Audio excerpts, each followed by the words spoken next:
Hello everyone, this is Bentley out in Kent, Washington, and this is my 40 breeder that I do plant growth in. And this is when I first planted it about a month ago. And I wanted to discuss something today that's a methodology I take that I really haven't seen videos on, which is doing plants for profit. So this is about 2 weeks later when we first put those Kochu Tetras in. And I shot this footage a little after, like technically a little after that, but this is about the same growth at the time. And you can just see kind of the difference that really only 2 weeks makes when you're doing like mostly stems and some CO2. And then finally, we'll get to footage shot today, the 28th, Saturday. So you can see super dense plant growth going on here. But let's discuss this and why I think this is important. If you enjoy doing plants and maybe you even want to step into plants more heavily, there's all these videos about breeding fish for profit. You know, what species of guppy should I do with what type of shrimp or what type of pleco or whatever. You know, Corey from Aquarium Co-op has an awesome series on doing breeding for profit. There's guys out there like Bob Steenfont, for example, who have shown you updates on their own breeding for profit tanks. And I kind of wanted to take I would say the opposite side of the spectrum here, which is to do plants for profit and explain why I think this is something that more of the fish fam should be doing. So first off, we have this tank. We have this beautiful growth, and it's so dense, like in the center with that Pogostemon Stellatus and that Bacopa that's over there that I've shown you in a couple videos thus far.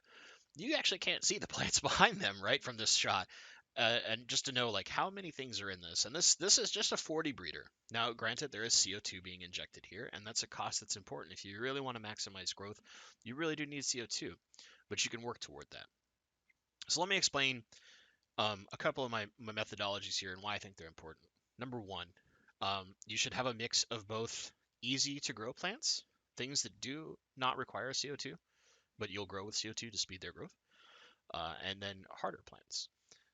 So those are, typically things that are going to give you those bright reds or some interesting textures in their leaves, and you want to mix. You don't want everything to be like the same kind of plant.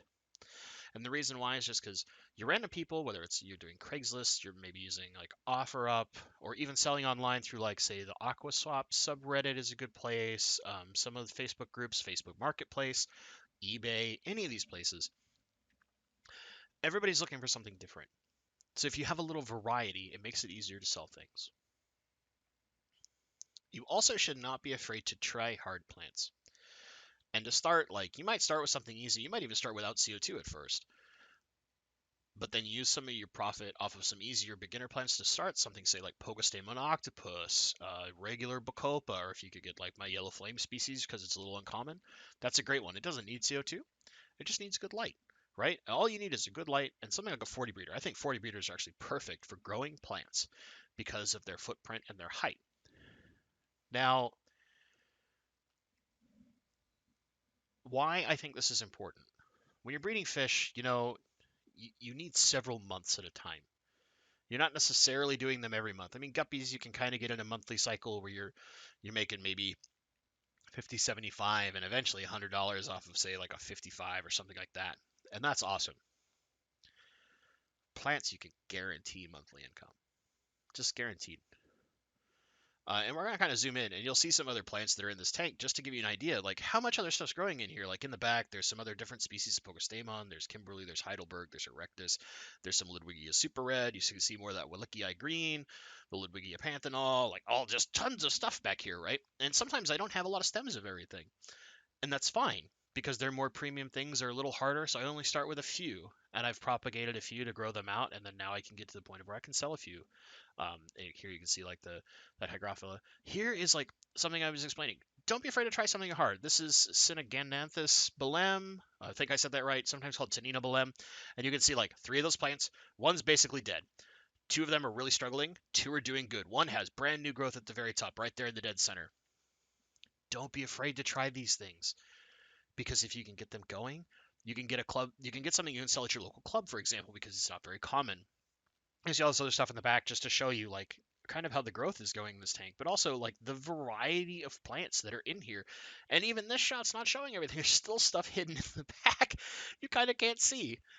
But the point is this: if you start pushing CO2, right? Alternanthera Reineckii, for example, a big adult stem once a month is going to give you like 4 to 5 good-sized sellable child stems. And like you can see that 140-gallon acrylic. We're getting all the guppies tomorrow. Look forward to that. There'll be a video soon. All the plants that are in this tank I bought by selling some of my plants at my local club's auction. So I paid nothing. Didn't cost me a dime. All brand new plants that I've never grown before. And now this also gives me other plants that I can try, which opens my variety of plants and my ability to sell other things, which is why I plant every tank so heavily. We kind of shoot back here just in the fish room. You can see it from afar.